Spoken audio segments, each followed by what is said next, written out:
Olá, eu sou o professor Cláudio Marcelo e dentro desta série de vídeos que estamos fazendo sobre a declaração do imposto de renda da pessoa física, o nosso assunto de hoje será a declaração em conjunto e a declaração em separado, que são duas opções que nós temos como contribuintes no momento de fazer a declaração do imposto de renda. É, as atuais regras do imposto de renda determinam que a declaração em conjunto ela pode ser feita quando nós tenhamos cônjuges, companheiro ou companheira, ou todas aquelas pessoas que são consideradas como dependentes para fins do imposto de renda. Então eu já fiz um vídeo anteriormente tratando única e exclusivamente sobre dependentes, né? Que há uma série de situações que podem levar uma pessoa a ser dependente da outra, pelo menos para fins de imposto de renda. Nessas condições, então, poderíamos sim fazer a declaração que é a chamada da declaração em conjunto, né? Ou seja, pegar os rendimentos destas pessoas consideradas como dependentes, né? Seja o companheiro, a companheira, seja o cônjuge, e colocarmos esses rendimentos dentro da nossa declaração como titular. Né? Um cuidado que devemos ter, e aí necessariamente teremos que fazer contas, né? É verificar se vale a pena ou não colocar essas pessoas dentro da nossa declaração. Porque atualmente, pelas regras da Receita Federal, no que diz respeito ao imposto de renda da pessoa física, existem quatro tabelas de tributação, né? Os percentuais ou alíquotas de tributação sobre o imposto, eles são progressivos. Então, começa com 7,5%, numa outra faixa vai para 15%, depois irá para 22,5% e a última faixa atual de tributação é de 27,5%.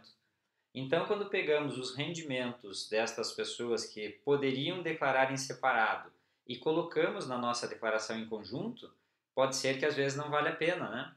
Só para ter uma ideia, aquelas pessoas que são consideradas como dependentes na declaração do imposto de renda que nós entregamos agora em 2017, cujo ano calendário é 2016, há um fator limitador para ser considerado como poder abater da base de cálculo de imposto, né? Então, o dependente hoje é considerado um valor até R$ 2.275,08. Por isso que eu digo que devemos fazer contas para ver se vale a pena fazer a declaração em separado ou a declaração em conjunto, para não correr o risco de pagar ainda mais imposto, né? O que naturalmente ninguém deseja. No caso de filhos, especialmente, né? O filho de um dos cônjuges, melhor dizendo, né? Ou dos companheiros ou das companheiras, que estejam obrigados a declarar. Né? Então, ele passa a ter um rendimento ou passa a ter bens que é obrigado a declarar individualmente. Opcionalmente, desde que este filho, o rendimento e os bens e tudo aquilo que ele possui, ele faça parte da declaração em conjunto, então poderia ser feita esta opção, né? Ao invés de declarar individualmente, poderia colocar todos os bens, todos os rendimentos dessa pessoa na declaração em conjunto. Daí desobrigaria esta pessoa de fazer a declaração separadamente. Uma outra questão que surge quando nós tratamos de declaração em conjunto ou declaração em separado é em relação a aqueles bens que são chamados de bens em condomínio, né, que eventualmente as pessoas tenham adquirido conjuntamente e que esses bens em condomínio eles passam num determinado período de tempo a dar rendimentos e esses rendimentos eles são tributados, né? Aí uma grande dúvida, uma grande polêmica que pode surgir é em relação à compensação do imposto de renda decorrente desses bens adquiridos em condomínio. Então, não raras as vezes, o que acontece embora tenha sido adquirido em condomínio, uma das pessoas é a responsável, eventualmente, pelo recolhimento do imposto. Então, é colocado lá o nome, o CPF de uma das pessoas em DARF e é recolhido aquele imposto decorrente de um rendimento que este condomínio proporcionou, né? E aí surge a dúvida, Este imposto pago antecipadamente, ele poderá ser compensado quando nós fazemos a declaração em conjunto? Essa é uma grande dúvida que muitas vezes os contribuintes nos fazem, né? Então, o que acontece? No caso de propriedade em condomínio, que é chamado, né? Onde várias pessoas adquiriram um empreendimento conjuntamente e esse empreendimento começou a dar rendimentos, né?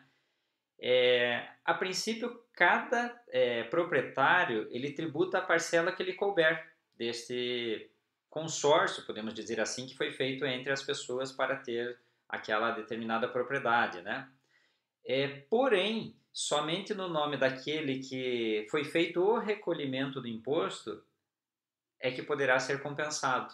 E aí pode ser um grande problema, né? Então tem lá 10 pessoas em condomínio, por exemplo, e um deles recolheu no CPF desta pessoa. Então a legislação diz, olha, se esta pessoa recolheu, a compensação só pode ser no nome dela.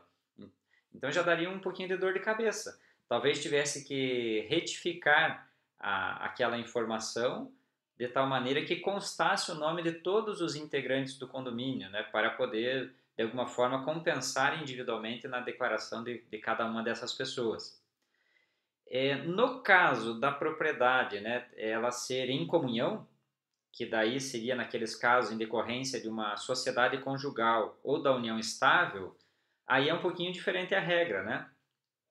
Aquele valor que foi pago a título de imposto de renda sobre os rendimentos de uma propriedade em condomínio, ela poderá ser dividido 50%. Então, independente de quem pagou, poderá compensar meio a meio, né? É diferente daquele outro caso da propriedade em condomínio que a legislação, pelo menos, ela não deixa clara esta possibilidade, né?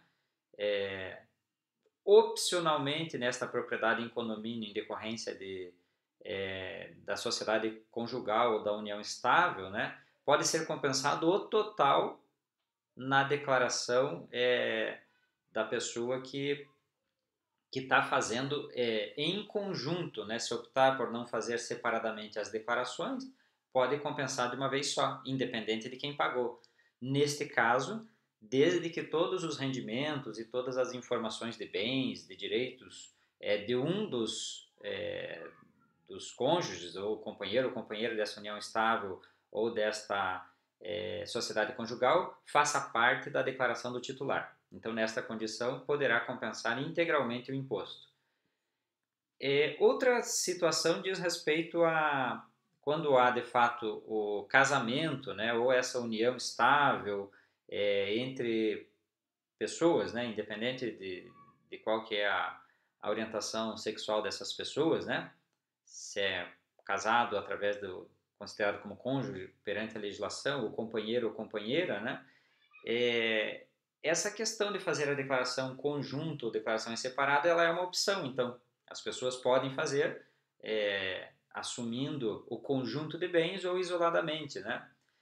Se for feito então a declaração em separado, nesta condição de casamento ou companheiro ou companheira, né, cada cônjuge irá incluir, né, o total de rendimentos tributados, né, nas suas declarações, aqueles rendimentos que são os rendimentos próprios, né, que possivelmente já existia esse rendimento anterior ao casamento, à união estável, então coloca esses rendimentos dentro da declaração, e 50% dos rendimentos em comum, né, aqueles rendimentos que de alguma forma eles começaram a prosperar a partir do momento da união.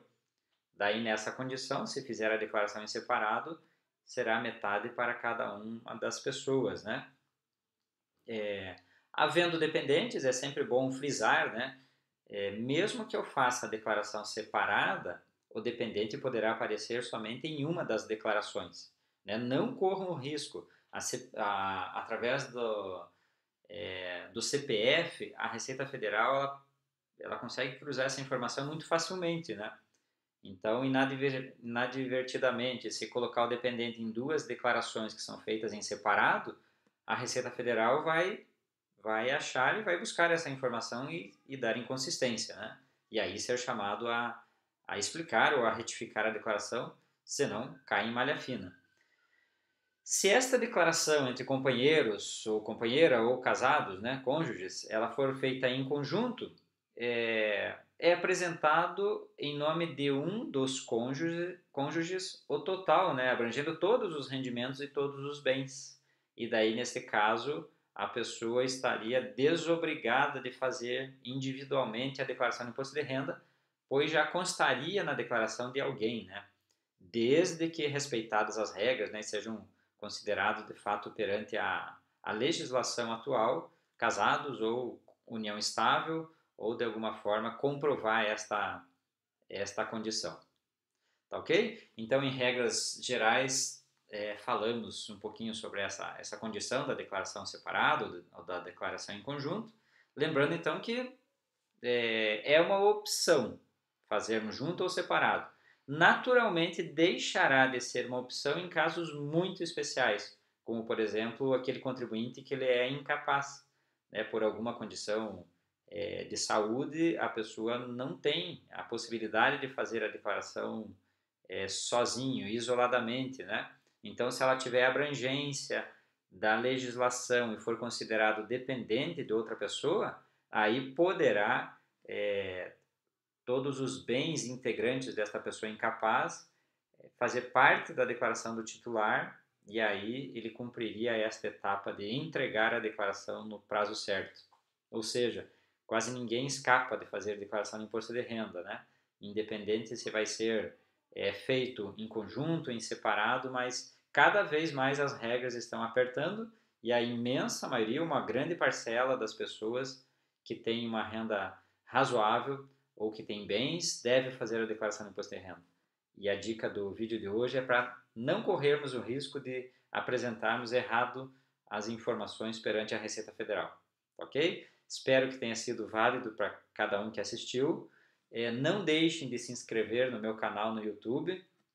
Se curtiram, né, este vídeo, dá um like lá, dá um joinha e assim o canal de alguma forma ele vai sendo divulgado e mais pessoas começam a entender sobre contabilidade, sobre finanças, sobre imposto de renda e não só contadores. Que esse é o meu propósito, é que cada vez mais pessoas discutam sobre contabilidade. Um abraço a todos e até o nosso próximo vídeo.